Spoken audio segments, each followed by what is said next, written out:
and it's trying to fire. Give it time. All right, it's up. It's okay. Take your time. I took my time. Okay. Get on over to the YouTubes.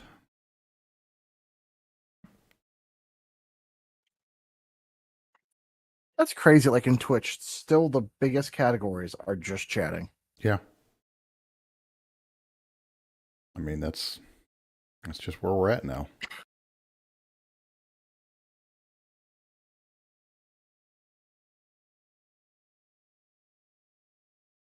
There's some games here I just don't get why people watch. Like I'm not a hater, but like some games I just don't get it. Hater.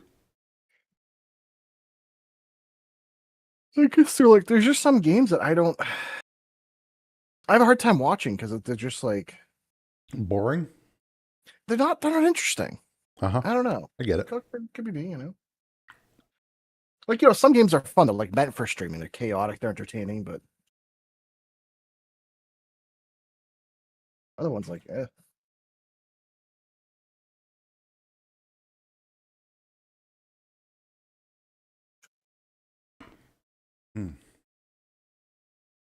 So I'm having a difficult time getting a good render to process because the Killdozer seems to be flagged content on the image generation site. It's probably because of the word.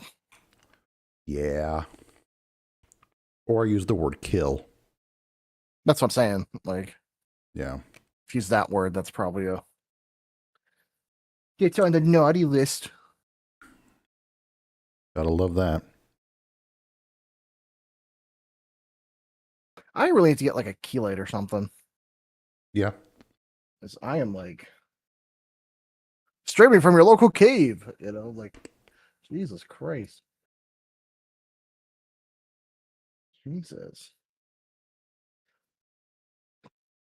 Maybe what I'll do. I've just got my little overhead light. I'm assuming this is much better. Oh, yeah. As soon as I have a white screen on. Okay. I mean, you still look a little, cave-ish, but... Well, what if they have like an inexpensive overhead? I could have just put, well...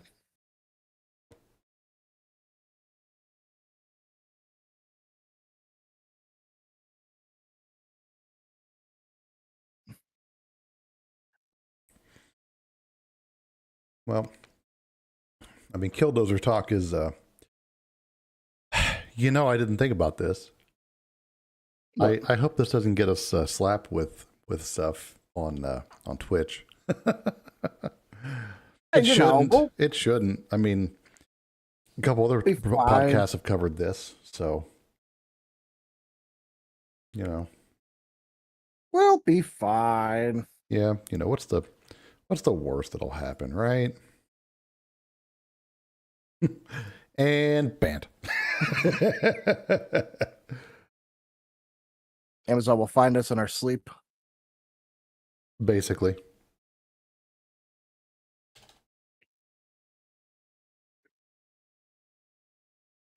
Yeah, I'll see if I can grab a lamp from downstairs for the episode next week. Because I totally forgot about how dark this room gets. Yeah. It's not something I think about. Yeah. If you're joining us on the YouTube tonight, thank you for stopping in for the pre-show. We will get started with the actual show here in just a few minutes. If you're new to the stream, this is kind of one of the things we do. We hop in and try to talk to the people that join us in the chat, say hi, and hang out with everybody in stream for a little bit before we get started with the show. Yeah.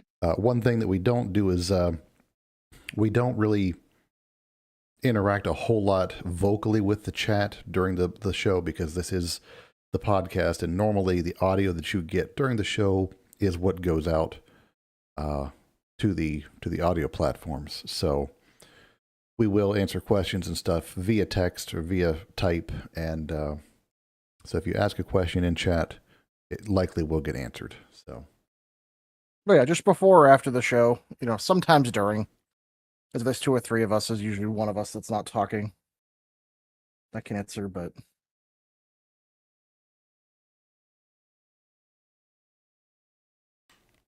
I think I ask is just don't go too crazy in the chat with Things. keep it PG-13 ish. We're trying not to get all demonetized. Right. We want our pennies, Jeff Bezos. Please let us have our nickels. I need a quarter. Lord. Speaking of which, have you seen the value price of pennies and nickels lately? What? Where are you going with that? Like the melt value? What, that it's worth more melting it down than it is? To spend it? Dude, that's... Like, I hate to say that I'm not surprised, but I'm not surprised. Right. I love that our money's worth nothing. It's great. Zimbabwe. We're on the way, buddy. Then we can, hey, we can just melt down our spare change to build our own Killdozer. It'd be cheaper than actually buying the metal. I didn't show you. I got something. Yes. So about that. Yes. There you go. Yes. I love it. It's gone. And it's gone. Do I have to? There we go. Hey. There it is. Love it. Is that, can you read that properly? I can't read it, but I can see it. All right. To be fair, on my screen, it's a let me actually go to the stream itself. Yes, I like that. Jack, so tonight, Gibbles is being stood in for by our Icon co-host Mansley. He's dealing with some family stuff tonight, so we have stand-ins of both Gibbs and Gibbles. Yes. So he's got a big beer on hand. There is a feature on the AI site that I use to generate a lot of the stuff that I can make an avatar. So I'm hoping to get some time here soon to be able to actually make like a speakable avatar of our Mansley character there. That'd be wild. That would be wild. I want that so bad. Well, I know we were looking into those locally hosted AIs. I did see on some of them that is something we could do. Oh, nice. Okay. Is do a copy of him. Very nice. Obviously with his permission, of course. But yeah. So, yeah, we're still in our pre-show right now. We'll be firing off the show here in just a few minutes. We like to do a little bit of a pre-show and hang out with people in the chat and see what people have going on in their lives and get things rolling before we actually get rolling. So thank you for stopping by and hanging out. We hope you enjoy the show. Yeah.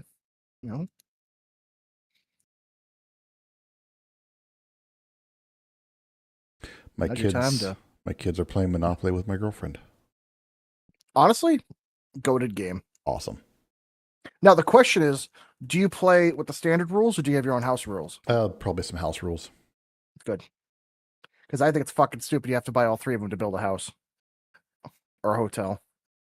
Well, I always thought that was dumb. Yeah. My property, I want to build on it. Yep. But the house rule I used to have with my family is you could do that, but it's an extra, like, I don't know how they did it. It was like an extra, it was either like 20% or like another $50 or whatever per house. It was like a fee if you don't have them all. So it was more expensive to do it. That makes sense. So I'll be honest, I don't really keep up a whole lot with UFC stuff.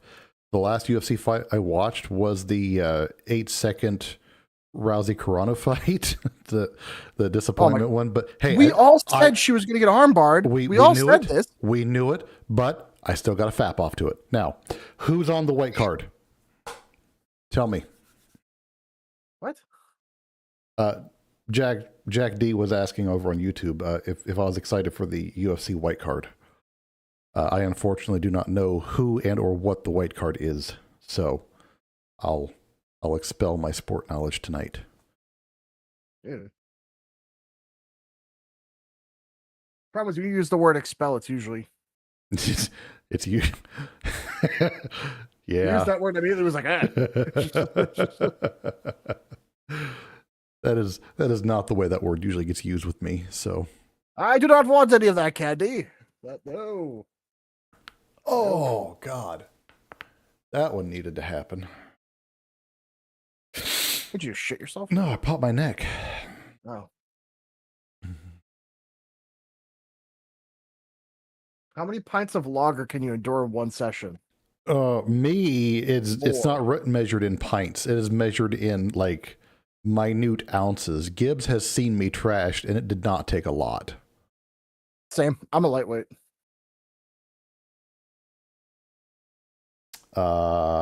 Gahega and Tupuria. That sounds like Oh, Lopez versus Garcia. That'll be a good one. okay. All right. Why does the first one sound like some kind of a weird Spanish dish? No, it sounds like a condition. I'm sorry, sir. Yeah, Gaithia syndrome. You have Gaithia syndrome. Yep. I don't know. That sounds painful. Then again, stepping into the ring with either of those two is probably painful. So, For average people like us, yeah. Yeah. Am I allowed to bring my wireless hole puncher? Okay, then I got a shot. I got a chance. That evens the playing field very quickly.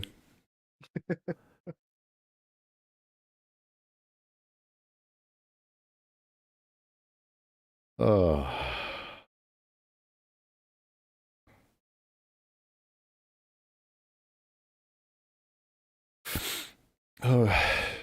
So if I'm a little bit off tonight, I apologize. I am kind of fighting a migraine, so I took the red meanies earlier, so I was hoping they would have kicked in by now, but I don't think this is one of those. The red meanies? Yeah, my happy pills that take out the migraine, you know.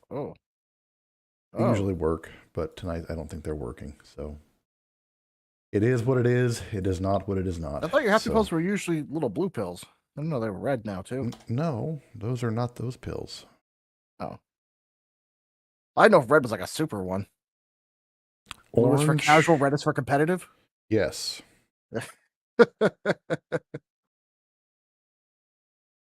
Gold is the competitive one. Oh, Jesus. Yeah.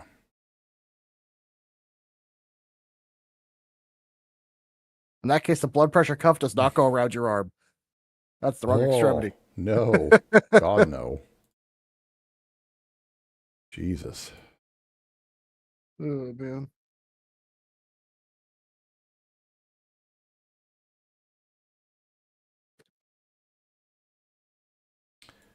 All right. So I think we are probably good to get the show going.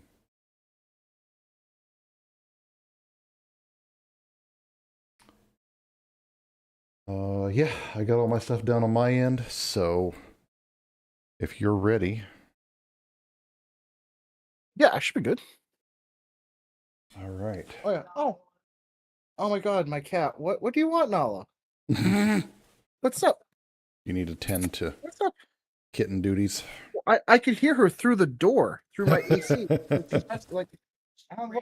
Here, and then she couldn't get in this way, so she went over there, and she would not stop meowing. Oh my God, Nala. And now she's been standing in front of this door. You silly little goober. I know she wants attention. All right. Just don't That's be. fine. You can leave the door a little bit open. That's fine. Careful showing. She's a good cat. Careful showing your kitty on stream. We're not OnlyFans. Where'd she go? Oh, there you are. Silly little goober. Anyways, sorry about that interruption. No worries. I could hear distantly a cat crying. I was like, what the fuck? All right, so I'm ready to start recording whenever you are. Yep, I'm going to start recording in 3, 2, 1. Recording has started. All right, and my recording is now going. Okay. So good. So ready on clap whenever you are. All right, sync clap in 3, 2, 1, clap. Clap. There it is. Nice. All right. and we will start the show in 5, 4, 3. Welcome to the Now We Consume podcast, everybody. I'm your host, Pip. Here with me tonight is my co-host, Gibbs. Ah! Gibbles is dealing with some family stuff, so we are going to have our friend Mansley standing in for him tonight. And tonight we're going to talk about one of American history's more infamous events. June the 4th of 2004, the day of Marvin Haymeyer's infamous Killdozer incident. We all like to remember that when local government try to fuck you, you fuck them right back. Be ungovernable. He's really become a big meme over the last probably 10 years or so. He really has. But also, before we get too far into this, I would like to mention my middle son, my 14-year-old, taught me a new word this afternoon. oh no. Queef nugget. And it was used in the context of y'all are queef nuggets and you're going to get eaten. I don't know what's wrong with this generation, but I was both worried and proud of him. So I generally don't know. Nope, I'm not going to address it. Nope, I'm going to move on. I'm going to move on with my day. We're going to skip past that part. Because every question I have to ask, I don't want the answer to. So we're going to move on from that one. I got DNA test not needed with that one. No, not at all. Good Lord. You know what, though? I will say, if he ever goes in the military, he'd be an excellent drill instructor. Oh, most likely, yeah. Because he would be the guy that can come up with the best insults with a straight face. 100%. Yes. So, the Killdozer. Most people are familiar with the Killdozer, but if you're not, this is going to be an episode that is a little bit different than the majority of ours. This is going to be more of a storytelling episode because it's a historical kind of deal. This happened 22 years ago. It's odd that it was that long ago, and it still feels kind of like yesterday almost. But, you know, it is what it is. So we'll go back and give you some backstory. Marvin Haymeyer, or Heemeyer, it depends on how you want to pronounce it, was a man born in 1951 on a dairy farm in South Dakota. He joined the Air Force, and once he got out of the Air Force, he settled in the Granby area in 1990 after spending the remainder of the 70s and most of the 80s in Boulder. The friends that he made would describe him as an extremely skilled welder and a guy who would bend over backwards to help people. There was, however, another side to this man, reports of a very short and hot temper. There were reports of him even getting into disputes and making threats when a customer dispute resulted in an incident over a muffler charge. So there's a little bit of backstory. We're not going to spend a ton on that because that's not what y'all are here for. So what made Marvin snap? In 1992, he purchased 2 acres of land for $42,000 at an auction with plans to lease the property to a friend who intended to build an auto repair shop on the site. Present at said auction was one Cody Dochev. The Dochev family had previously owned this property, and as an aside, they owned a concrete factory that was right next to where this property was at. Haymeyer claimed that Dochev had berated him for several minutes out of anger after this auction was over because he was bidding against him for this property. Allegedly, the bidding had started nice and low, and Haymeyer had bid on it kind of out of nowhere. He was new to the town. No one knew where he was or who he was. And Cody Dochev got very upset that this seeming nobody had bought the property out from under him, more or less. So he was pretty pissed off about it. So this property had a very rudimentary sewage storage solution in the form of a buried cement mixer left by the previous owners. The cost to update the sewer system would be nearly double the $42,000 that Haymeyer had paid for the property.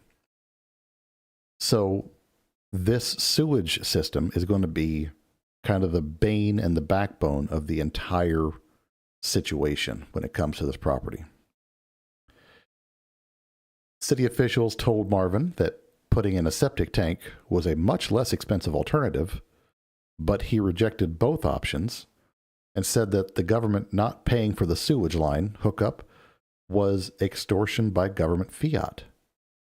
Now, whether you agree with that or not, I don't know, but it is what it is. You've got to have somewhere for the poop to go. I'm just surprised that the previous owners were allowed to put a concrete mixer in the ground as a sewage solution.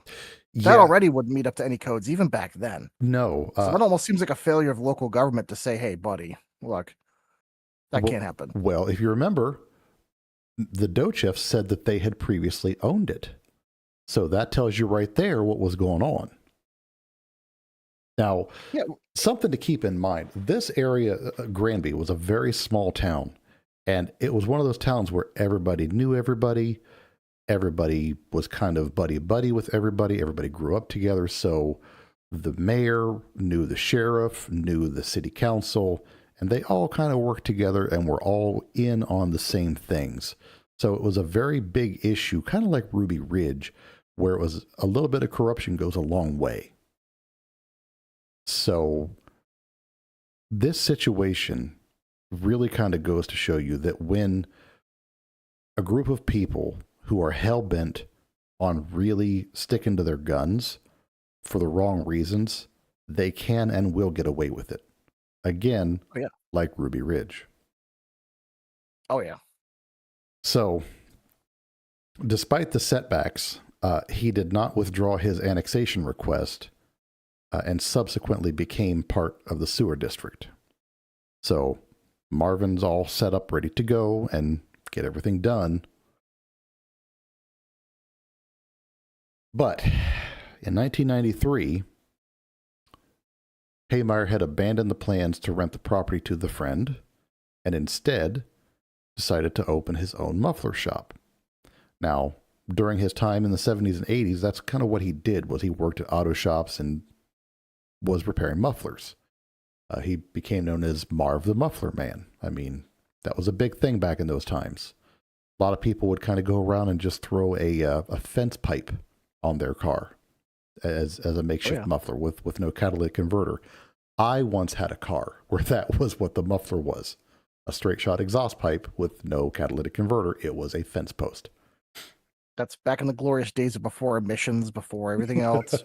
Back we do that stuff. Because let me tell you, back at the old shop, I wish I could have just fixed exhaust that easily. It was always, I got to buy a new cat, and it's got to be the right one for the right manufacturer, do this and that, and up to specs. Oh, yeah. God, back then it must have been so great. Just be like, yeah, 20, 30 bucks. I'll just put in a new piece of pipe, call it a day. Yep. Oh, yeah. So jealous. So, according to Marvin, his friend had lost interest in the property around sometime in April of 92 because of oil spills and other environmental issues. So, Gibbs, you want to take this this next section here for a little bit? Yeah, absolutely. In 1997, the Dochev family planned to expand their business to include a concrete batch plant, and were buying up the land around their current lot, hoping to lease the remaining 23 parcels to smaller manufacturers. They were informed by the town planning commission they needed a planned development overlay district permit to construct the plant as part of their Mountain Park concrete development. The commission also suggested that the Dochev family ask if they could purchase Heymeyer's plot to keep the plant away from the hotels and business on Route 40. Haymeyer then asked for $250,000 for his property. Mind you, he did pay $40,000 for it, or $42,000. Mm-hmm. So, 'That's a bit of a markup. bit of a markup there. That's a reasonable, But- you know. But fair. I mean, clearly, if the other family is buying up 40 something acres for 23 separate or 29 separate, whatever, sub businesses or plots, they clearly have the money. He later claimed that he had the lot reappraised and asked for additional 125. All right, now you're ask a lot. The Dochefs managed to collect $350,000, but according to Susan, Heemeyer again upped his asking price, claiming he had the property reappraised again at a higher value, this time asking for $450. This is where I'm not saying he deserved to have all this happen to him, but I mean, come on, dude. Originally it was $250. Now you're asking for $450. Yeah. I'm not saying it's extortion, but it's clearly like, dude, you're playing a game here, especially when you had bought it less than a decade before for $42. Yeah. So I think I made a small oopsie in the notes here. There were some issues that had gone on.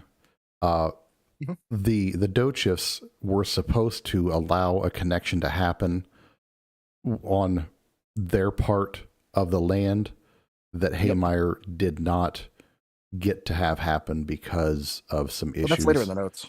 Oh, okay. Well, all right. but so that's happening at the same time though? Yeah, right around there. Okay. So he's kind of trying to raise the money to kind of get back at them. Okay. So, yeah.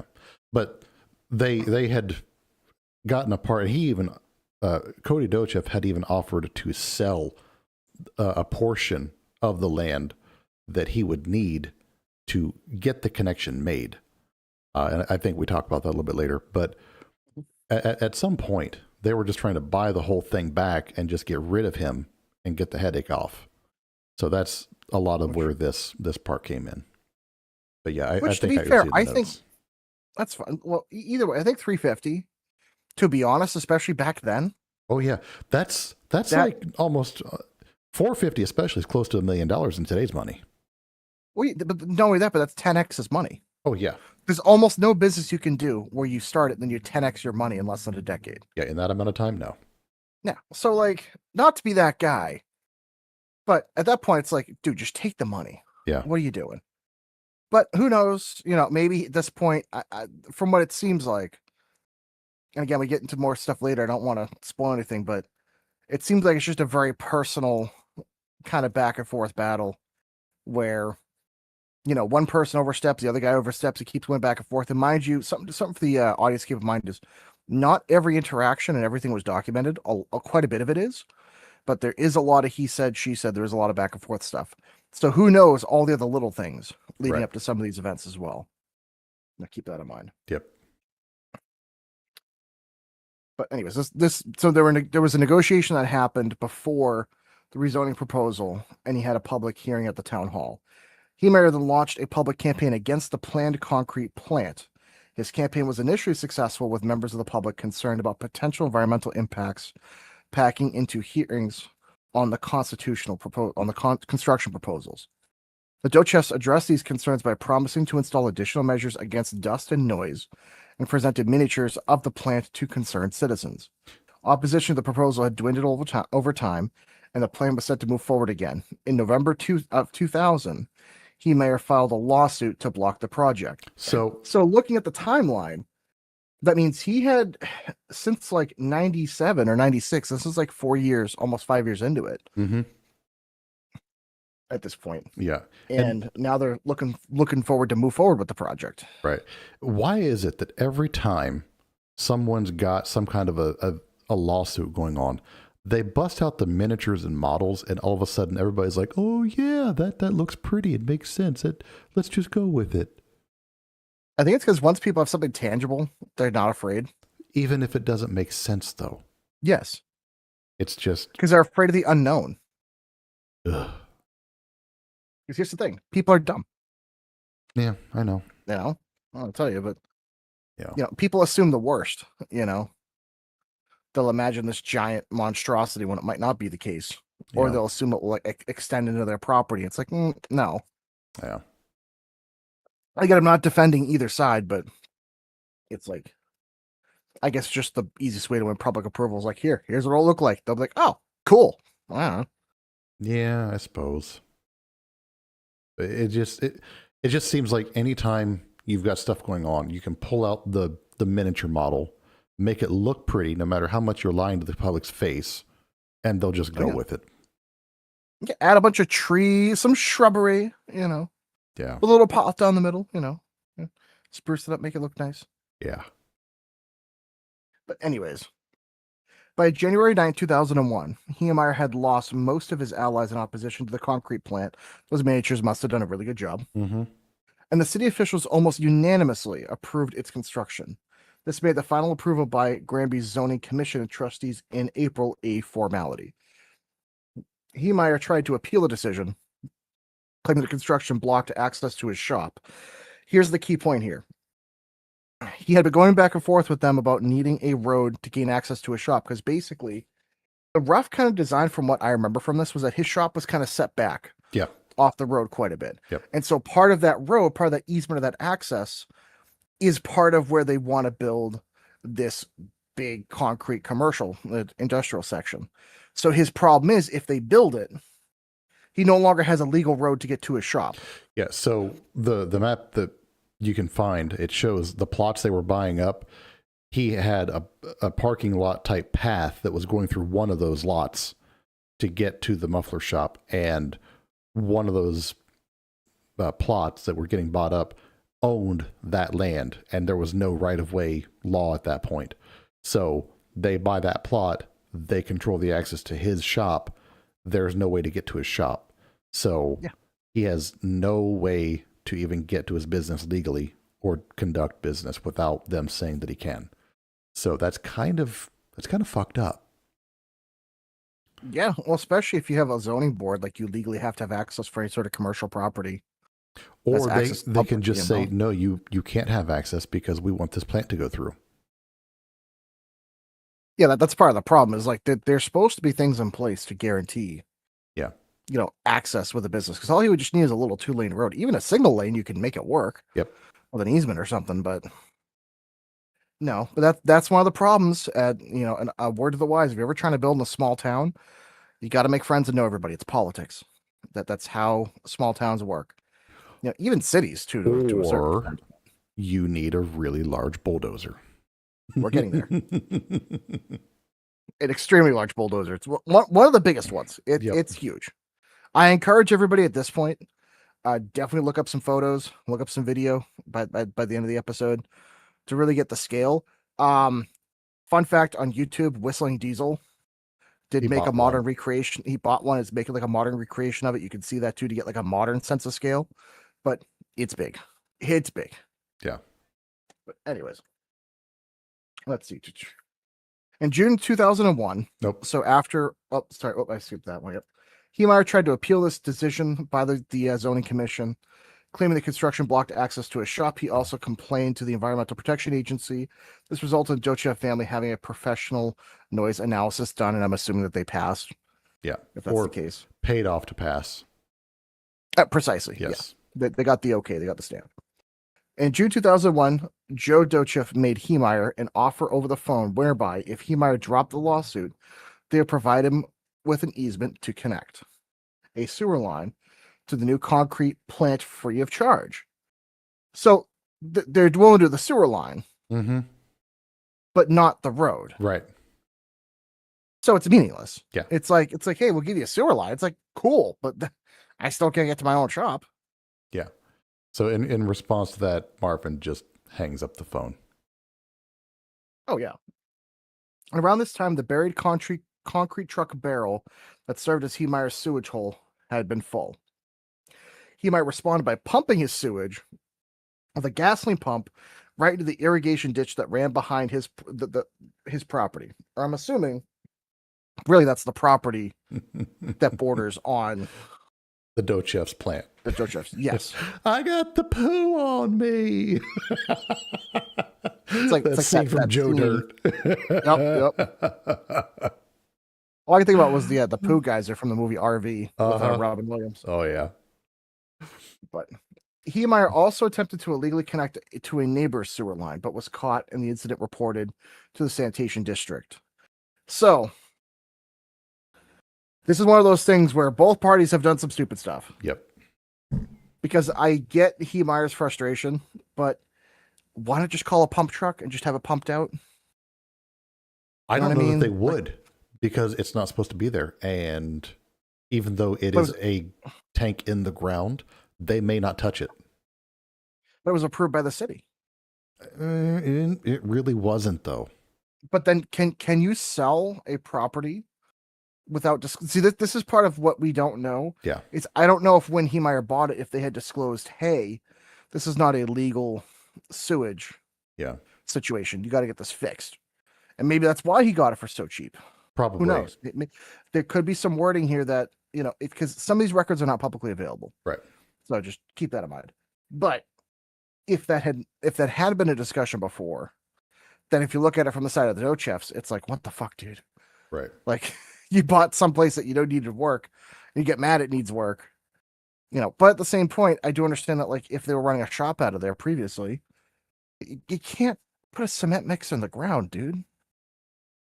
That's not how that works. I mean, the EPA alone should have already been called the minute he got it. Was like, hey, they sold me a property with massive violations. Like, yeah, he should have been on the ball on that one. He could have got his money back and then some, free connection, free septic, all that shit. Yeah, he could have just played the ball, but like, look, all I just want is a road access and sewer hookup. Have them pay for it, and that's it. And this would have never happened. Yep. Because again, you never know. Sometimes you never know until you just ask the stupid question. Yep. Because again, clearly the Dochefs have the money. Obviously. They ain't Poe. But anyways. No. Heemeyer had also attempted to legally connect to, the neighbor's sewer line.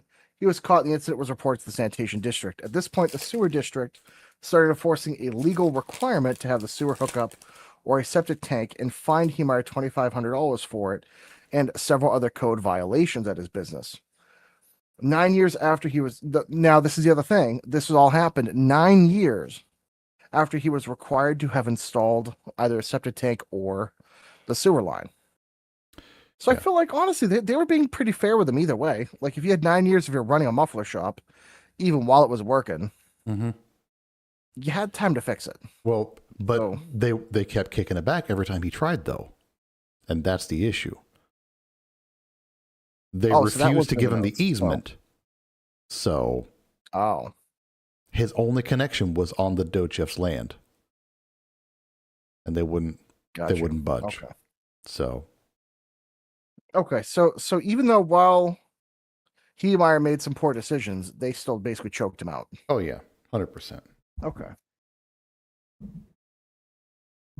So now we're on to where decisions were made. Yep. And by decisions, I do mean a singular, very big decision. Yep. After the lawsuit against the town was dismissed in April of 2002, Heemeyer had blamed the failure on his lawyer and demanded a refund. Knowing the zoning decision was now final, he traveled to California and purchased a Komatsu D355A bulldozer. Now, something I want to bring up. I'm going to actually copy paste this because I forgot to check. Yep. You can't find these things now. They are very expensive. Also, and very rare. The thing is 50 tons. It is the weight of most World War II tanks. The big ones. It's only like 10 tons shy of a Tiger 1. God. It's huge. Yeah. It's big bulldozer. It's one of the biggest ones. Yep. Well, he traveled to California to purchase one at an auction for $16,000. That's nothing. That was a steal. He had originally intended to flip it. Oh yeah, he kept it outside of his business with a for sale sign on it. He was trying to sell it, but nothing happened. And mind you, that was back in April of 2002. Of 2002, yeah. So this is now several years into this whole. Yeah. Or, I'm sorry, July. It went up for sale outside of his shop in July of 2002. Oh, yep. But by October, he had announced the closure of the muffler repair business, because of the lack of an easement, because of not being able to do anything, putting almost all the inventory up for sale. When the bulldozer failed to sell, which I can't believe nobody bought that thing. Like, I know that's a good chunk of change, but like, that's a nice piece of equipment. Now, this is where it gets a little weird. A little weird. Yeah. I think this is what happens when somebody has just mentally just snaps Yeah. and loses their shit. Yeah. You may take this part. Yeah, you're more than welcome to. Okay. So here we are at October of 02. He's telling everybody the shop's closing down. He's done. He's given up. The dough chips have won. Puts all of his inventory up for sale. He's just going to cash it out, get what he can get, sail off into the sunset, right? But then there's that bulldozer. This thing did not sell. Let's look at him. He's looking at it. It's looking at him. And he sees this beam of sunlight hit it from the cloudiest of days and sees this as a sign from God to use the machine to enact his vengeance upon the town of Granby. Now, he ends up selling the property for $400,000 and just he gets that almost 10x he was after. Which is crazy. Yeah. Now, here's the funny part. He sold it to a waste disposal company. So, you know. Which I as soon as that happened, I was like, what the fuck? Are you kidding me? Right. It must be, I bet you it's a company that they had known that had the dough chips. Everybody knew everybody. So, yeah. So, he sold it to them in October of 03. And he was able to talk them into a lease for half of the building that was still there because he had some work to finish up. Within a day of the purchase closing, the new owners had completed water and sewage connections to the city with no issues. Man, that's how you know this was personal. That's exactly how you know. So he puts up a wall to separate the space that he's leasing from the rest of the building, changed out the locks, and nobody could see into that half of the building.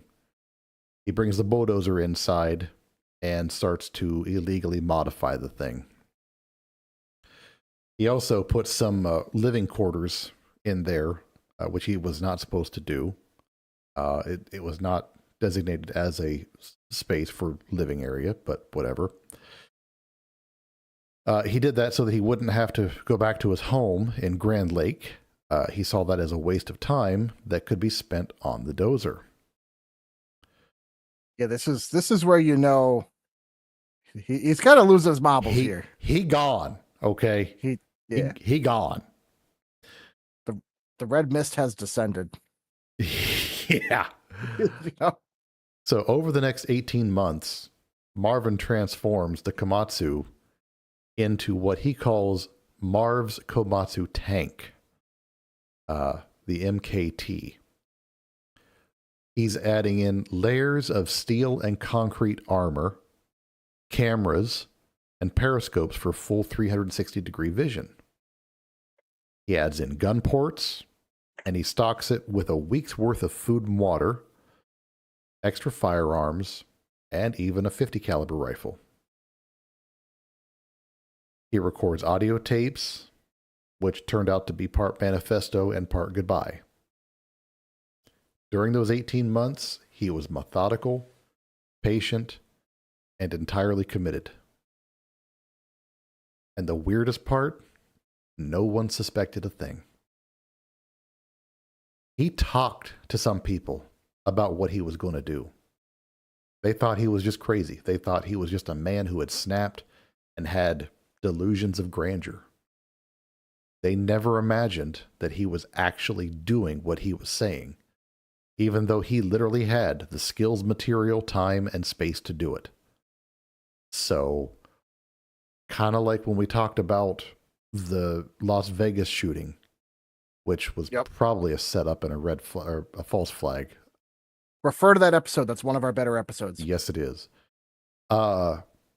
People talk about these things and say they're going to do them, and no one believes them or thinks they're being serious. So, you know. No. And something I did look up and I did want to share. Uh-huh. So the rough approximate weight of the finished Killdozer was 122,000 pounds or 61 tons. So he added approximately over 10 tons. Of armor. Between armor, the weapons, you know, the ventilation system, all that. Yep. That's some serious work. Oh, yeah. That is not easy. Yeah. And people get confused about what the concrete was for. He was using the concrete as spaced armor between the plates. So, which is smart. He knew enough, man. oh yeah, You know, that was back before. I know Chubb armor. A lot of our stuff wasn't really made public knowledge back then. What we're using on the Abrams, for example. right. But being able to switch between steel and then concrete and then steel, he basically made his own, anti-shape charge armor on the cheap, which is for someone that I don't know if he has a military background or Air not or Force whatever veteran. he did.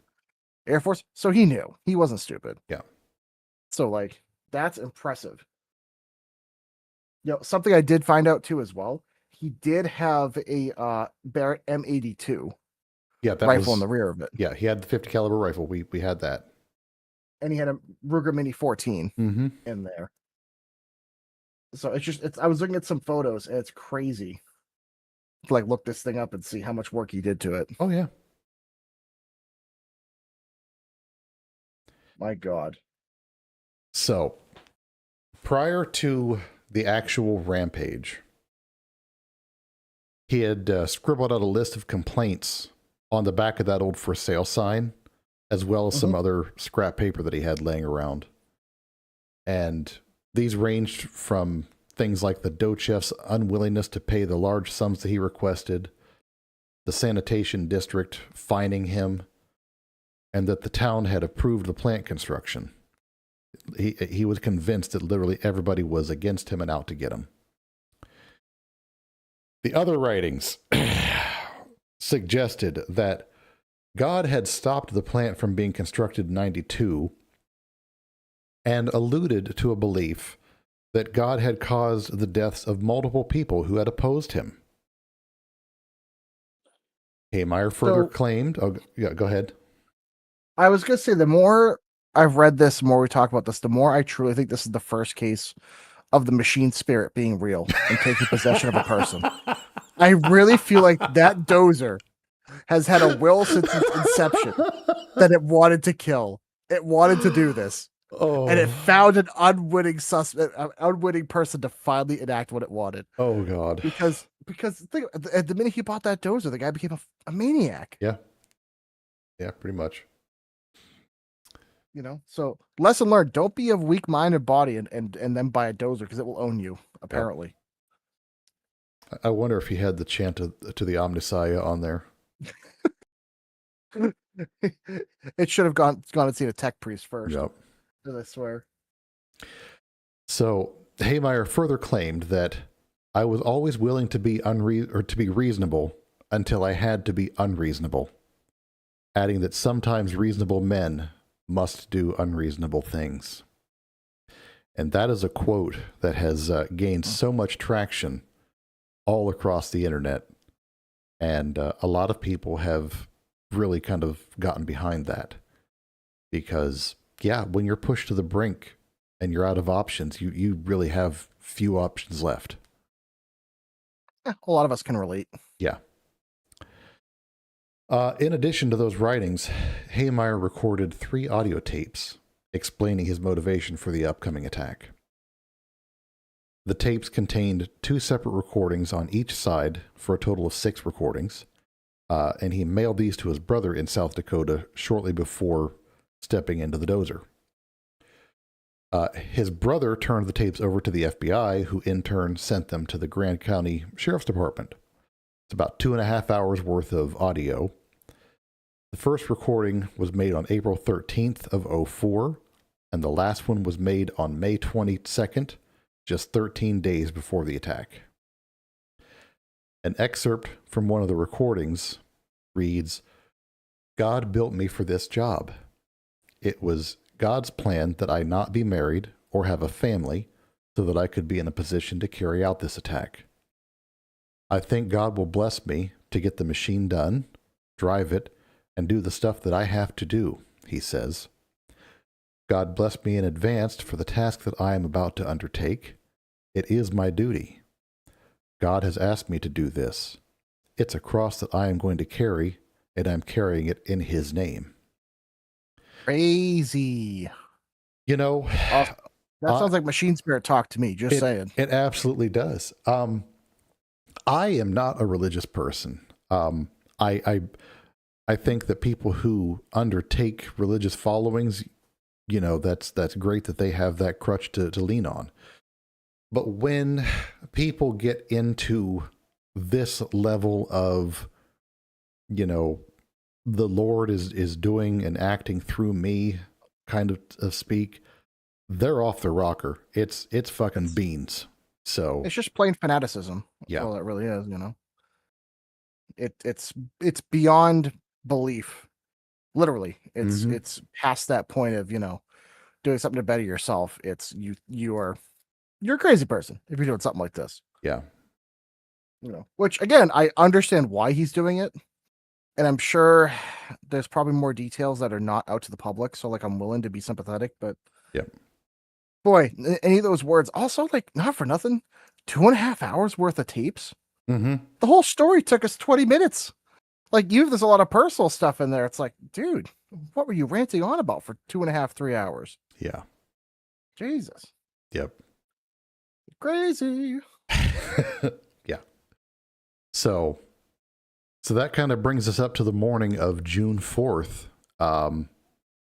He, I would assume he shits, showers, shaves, and gets his last meal in. I would hope he's emphasis on the shit because he did not have a toilet there. Emphasis on that one. That's the. Well, I would think he did because he had a week's worth of food, so he probably had a bucket or something ready. Yeah, but the problem is you're stuck inside with the smelly coffin. Who cares? Like he had a gas mask too. There was a gas mask. Why do I just think the most terrifying thing would be a naked man wearing a gas mask, just covered in his own feces? You open up the top of it, and that's what you see. I'm sorry. That is beyond dystopian. That is. Oh, that just gave me the greatest image. With a welding apron. Yep, with a welding apron, get Mansley in there to do Oh man. And some Crocs. Yep. Oh, so that's going to stay there. So that brings us up to the morning. He loads himself into the cockpit, uses the overhead crane to lower the reinforced cabin section onto the dozer, and seals himself inside for good. From that point forward, he knew there was no turning back, as he'd never included a way to leave the dozer after he was sealed in. He had essentially made a coffin with an engine. I really feel like that's a very solemn moment for him to experience when he got that thing locked into place, and just that kind of like, fuck, this is it. For those that know Warhammer, he became the first Dreadnought. I knew you were going to bring up that reference. Yep. So he's the first. He was the first. Heemeyer, first Dread. Yep. He was number one. We have to make a Heemeyer Dreadnought now for Warhammer players. Schmitty, Warbin, Jaegerman, Heemeyer. So after he's all sealed in, snuggled into a seat and ready to go, he's gets his startup checks all done, and then he bursts out the side of the building that he had been calling home and once worked from. His first stop, right next door, Mountain Park Concrete, owned by the Dochips.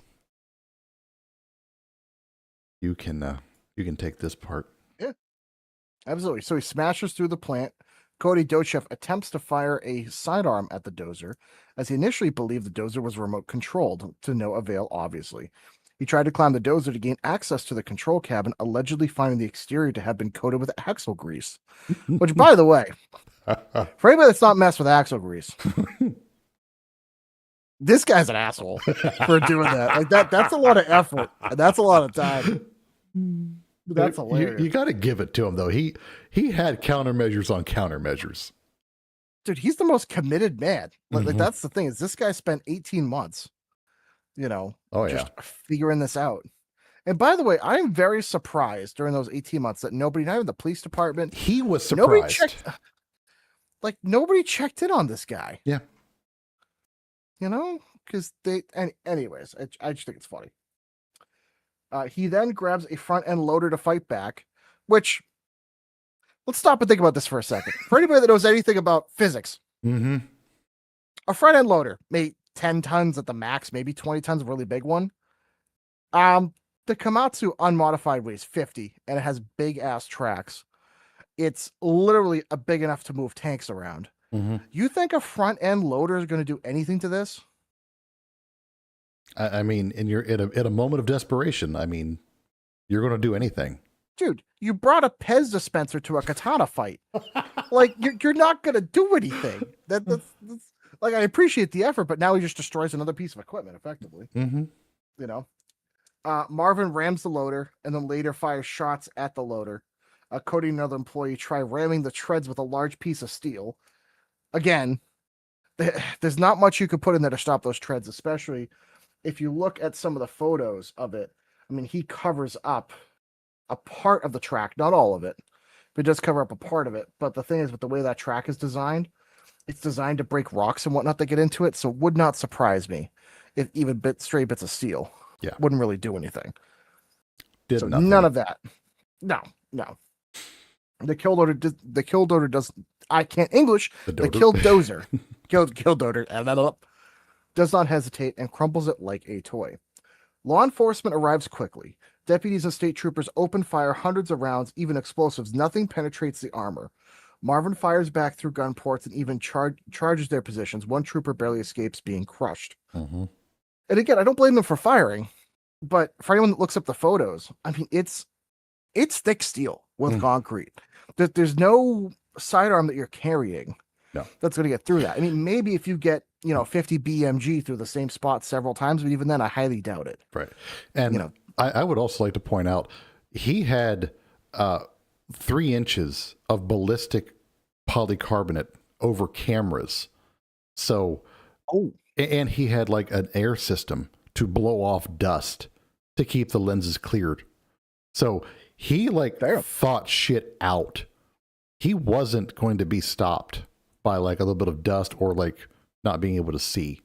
So it was really a matter of they had to wait till he was done at that point. That was the mindset, at least. I mean, the only way they could have got him is if they had some sort of C4 even tannerite to knock the track off. I don't think even that would have worked. Because he had cameras all around. He would have seen them coming. He had the gun ports. I mean, anyone trying to run up on him.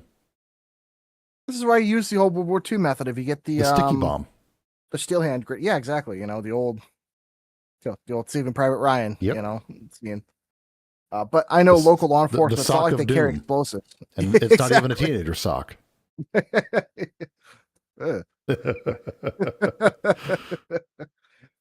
The sock of petulance.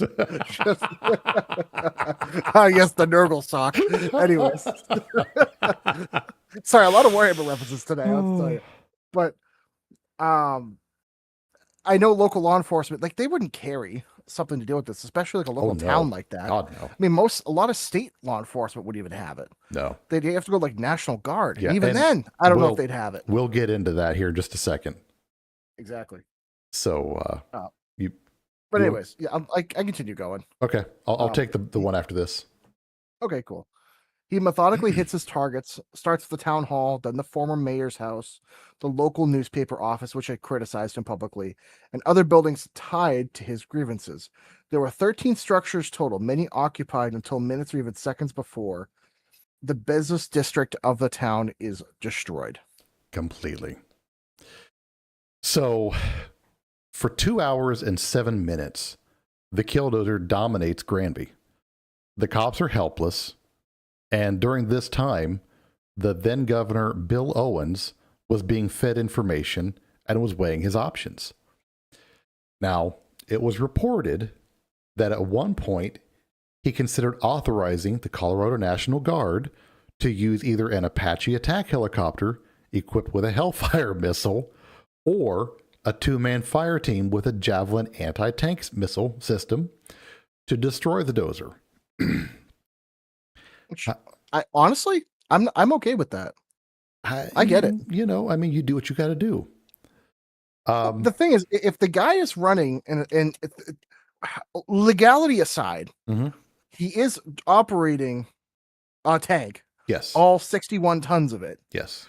and destroying the town. I feel like no matter who it is, you kind of have the right to blow it up, especially if you've tried all reasonable avenues of getting him to stop. Mm-hmm. It's like you've picked your battle here. Here's a free hellfire. Yeah. And and I hate to be this person to say it, that's a lot cheaper than putting him in jail for 20, 30 years. Those options usually are. That's the bad part. I hate to say it. But yeah, I mean, just going by weight class alone, the vehicle well more than qualified as a tank, and especially with the destruction that it was doing. So, Although, to be fair, you wouldn't have needed a hellfire though. No. If they just the thing is, the National Guard, they should have had a law, well, like anti-tank weapon, one of those. Yeah. Those cost like a couple $1,000, maybe $5,000 to shoot. Aim at the engine bay. Well, that was well protected too. So yeah, but that would still go right through that. Those are meant to destroy like T-80s. Yeah. T-72s. I mean, I don't think the concrete, while it's effectively spaced armor, I don't think it would have defeated something that heavy. But who knows? Who knows? Maybe I'm wrong. Well, get a hold of the other dude that's getting the dozer and have him do that test. Well, we create it. Yes. We'll build a small town. Yep. So as late as 2011, Governor Owen's staff vehemently denied considering such courses of action.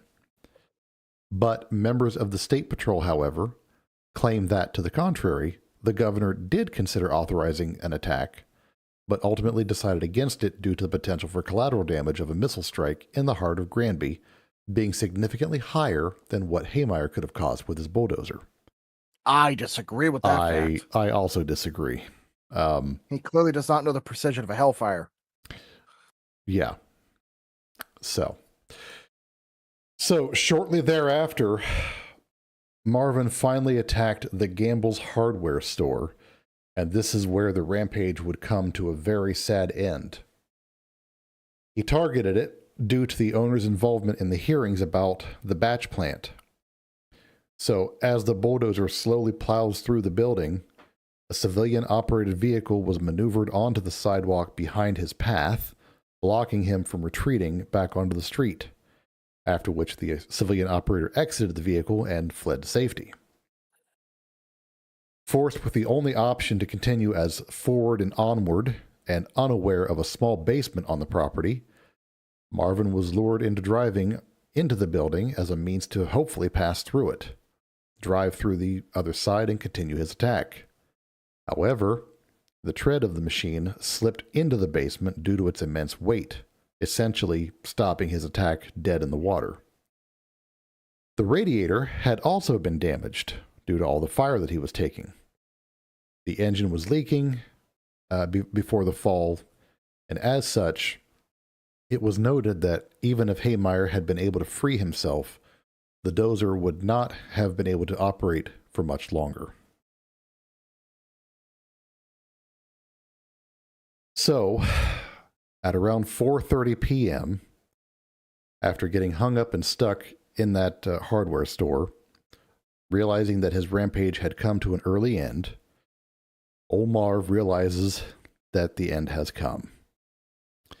And while his final moments are not exactly known, and he did not record anything else while he was in the cabin, it is known that a single gunshot inside the cab was finally heard and ended the event, as Marv made the decision to take his own life. After that was confirmed, it takes another 12 hours for authorities to get into the cabin of the Killdozer, well into the morning of June 5th. They tried everything to get into that thing. They finally had to cut through it using different torches to recover his body. At that point, the town was just in absolute shock. He was the only fatality in all this. But the damage was well into the millions. There were insurance battles and different rebuilding efforts. The bulldozer itself was eventually scrapped to prevent inspiration to supporters, and that was at the behest really, because there was some kickback. There were some surprise discussions from residents about turning it into a tourist attraction. As it is, Granby moves on, and the story explodes nationally. Some people hail Marvin as a folk hero against corrupt bureaucracy. Others see him as a dangerous man who tried to kill and destroy people's lives and their work. The investigations confirm his targeted list, but also his willingness to use lethal force. Marvin Haymeyer's story is a cautionary tale about what happens when someone feels completely backed into a corner by the system, real or perceived. He tried the legal route for years, but in the end, his unreasonable thing crossed into violence that could have killed many. And with that, that is the end of the Killdozer story. So thoughts? Anything else you wanted to add, Gibbs? I think dealing with local government, we've all been there on some days where we all wish we had our own personal, Komatsu. Oh, yeah. I get there. I've been there. But man, it's one of those things that bureaucracy sometimes goes too far, and I understand why he did it. I don't agree with it. Right. But I think from a purely taking the politics and morality aside of it, in a weird way, it's just not cool, but it's interesting that a guy said, fuck it, I'll do it myself. Yeah. And did all that. Like in an engineering aspect, I find it very interesting. I don't agree with what happened. I'm trying to make sure people understand. I don't think people should go and do it. But it's cool in a way to be like, that guy actually did it. Because we've all been there in traffic, pissed off, whatever, thought, man, if I could just fucking run over all these fucking people that are bullshit. Like, we've all been there. But the guy spent 18 months, what I usually experience in like 9 to 15 seconds. And then I go, okay, this guy said, I'm going to live that for the next 18 to 20 months. Right. And do that. And it's like, yeesh, like it's crazy. But so the whole, modifying a dozer thing, I can relate to him on one thing. Having been an EMT for a while, I do think that emergency vehicles should have a cow plow or something on the front of their vehicles to get the idiots out of the way. Like the trains have to, move the cars out of the way from in front of them. Because not enough people get out of the way. That's true. Yeah, like you said, there's a lot of people that can relate to his small man fighting back, the man, and resisting government overreach and whatnot. But at the end of the day, as much as I've got Killdozer stuff all over my desk and my house and everything, and there's a lot of symbolism. Is that the right word, or is it symbology? It's symbolism. Symbolism. Yeah. That represents a lot of what happened, but he would have probably killed people if they were there. I don't think it was out of his realm at that point, or the mindset he was in. Yeah. But the fact that nobody else was hurt, I think there was one other person that was hurt, but they were hurt by debris that was falling. Yeah. They had gone back into a building that he had already attacked, and they were trying to recover some personal property. After being told not to go in, they went in anyways, and they were hurt by a piece of falling debris. And I think that was the only other major injury in the entire event, which that's pretty fucking awesome, to be honest. That's very lucky. Yeah. Yeah. Everybody got lucky that he's the only fatality. Yeah. I will say this on, kudos to the law enforcement system. They were able to initiate a reverse 911 to the entire town of Granby. That was something that was not well known or understood how to do back then. That's a good point. I didn't think about that. Yeah. So, they did a good job too with nobody getting hurt, getting people out of there, making people aware. Now, granted, not like it's a fast vehicle, but still. Right. Kind of reminds you of that scene from Austin Powers where the guy's about to get run over by the slowmobile. And he just stands there and thinks about it for 2 minutes. All I think about is Deadpool with him, like he's gonna be run over by a Zamboni. Uh-huh. You know, that is what is happening. It's something that I feel like a lot of guys in a small way can relate to with this. Yeah. And the amount of engineering and time. I think it's fascinating, but don't go doing this, kids. Yeah, no, don't Don't be in doing this school. kind of stuff. Stay in You know, school. stay in school. Be a law-abiding citizen. And when the government doesn't work, vote people out of office. Yes. You know, I will stress that. Also, if you move for to a legal small reasons. town where you have that kind of everybody knows everybody's city council, move. Just move. You don't Just have to move, go on a or- rampage. Just move. Or you just be better at their game than them. Mm-hmm. Become Mr. Popular and slowly work and find your way to make things happen. But small town politics will always get you. Yeah. I would You know? also encourage you to watch the show Better Call Saul. That's a great show. He's very good at fighting back against bureaucracy in a lot of those episodes. Comes up with some very, very snarky ways to combat some of that bureaucracy. The selling of the house and trying to build. Yep. That's a great. What was it? A couple episodes? Yeah. It lasted 2 or Yeah, 3 I thought- episodes, I think. Yeah. So I mean, it's The It is things a you good can show. do with smoke detectors are amazing. yeah. Digging for contemporary pottery Uh-huh. and trying to. We found some old pottery here. They're not gonna dig up the whole site, you know. But there are other ways. And even as somebody like me, that sometimes I sit there and look at my tractor and then look at my local government and I stare at my tractor and I hear the voices and no, I get it. I get it. But it's not the way to do it.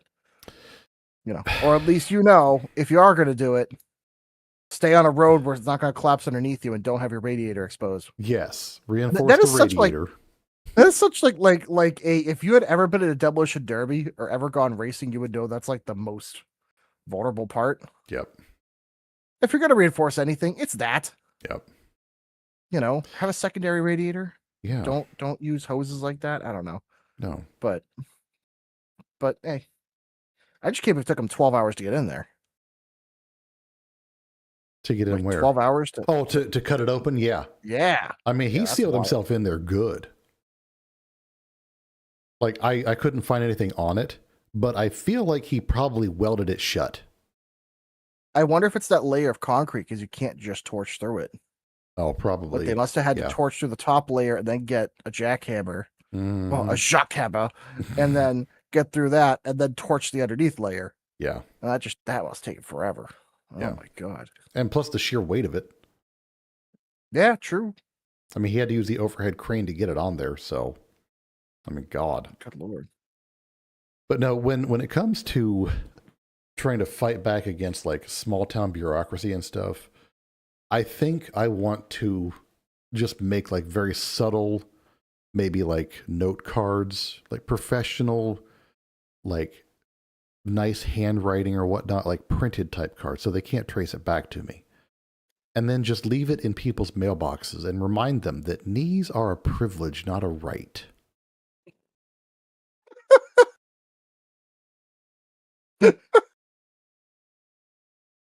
Yeah, I can relate.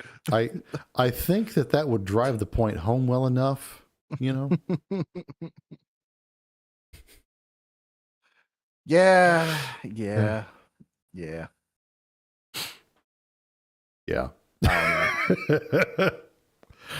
Anyways, hey, live show's coming up here in a couple months, and you can come and hang out with us and throw shit at us while we're on stage, and then come and talk to us afterwards. And we'll put stuff down your pants in response. Maybe give us a hand. No. That's how you catch a charge. Yeah. See, Let's catch a piss. what we're going to do is we're going to have a mat at the top of the stairs. It says, beyond this point, it's consensual. We got them. Fair. Fair. Yep. We'll have to bring that as a flag, I need it for my front door. a banner. Yeah, well, you need several of them for your house. You know. Oh shit. Oh man. But yeah, so live shows coming up. Yeah. Next week we hope we have Gibbles back. Anything else of note? No, just follow us on social media, on all the places between Twitch, YouTube, TikTok, Instagram. Oh, I forgot we Yeah, have we a have a TikTok. Facebook. I don't do TikTok. I really don't that much either. I gotta start doing that again. Well, Yeah. life has been lifing, and we're trying to establish a social media schedule, but it's a whole nother thing. Yeah. We're working on it. It's on the to-do list. Yeah, and also we apologize about the whole our videos suddenly stopped showing up on YouTube. That's just a symptom of we're all busy adults, and not all of us have the time to do the videos at this point anymore. So we're going to try to get back onto them if we can, but if they're not there, we're sorry, but you've still at least got the audio. The Twitch streams do stay up for a week. So if you want to pop over to Twitch and watch it there, you can do that. So that's a thing. Oh yeah. Until we can at least hit our 50 sub count or 50 followers. We're at 21 on Twitch. Yeah. So if you want to come over to Twitch and follow us there and help us get to our follower count, that would be awesome. At some point we'll have the videos again. It's just we can't make life more be life time for all three of it. Yeah. Unfortunately, no. But with my new job, hopefully starting soon with the new work schedule, I'll have 3 days off a week. Hell yeah. So that will make a big difference. Yes. And that's working 4/10s. Oh yeah. It's glorious schedule. Yes. So kind of sucks I have a mandatory Saturday work day, but that's it is what it is. You take what you can get. Yeah, yeah. At least it's not OnlyFans and you're not in a baby pool full of mayonnaise, right? Yeah, I know that would be the low point in my life. That would be I'd be sitting there disgusted looking at a jar of mayonnaise going, wow, this is it. Yep. That's the problem that not even drugs could solve. You'd probably take the drugs over the mayonnaise pool. Honestly, kind of, because mayonnaise is there. I mean, that's kind of bad. I mean, oh man. Shit. All right. Well, but we thank you for hanging out with us. Thank you for listening, and we'll hopefully have a good show for you next week. We'll see you then, and we love y'all. Bye. Bye. All right. Send me your MP3. Recording is stopped. This is 23. Yep.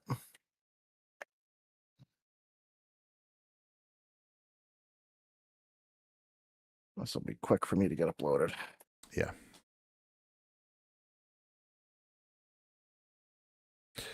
That dude on YouTube thought the Spanish cuisine thing was kind of funny. I liked that.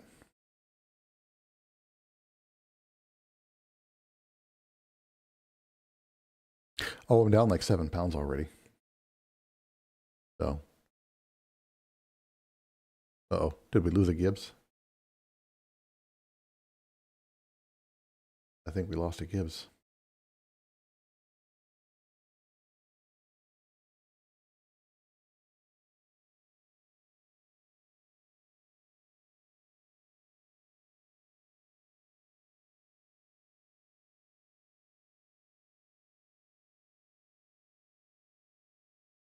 Well, I might be ending the stream now because looks like Gibbs either DC'd or is having issues. So, yeah. Thanks again for hanging out.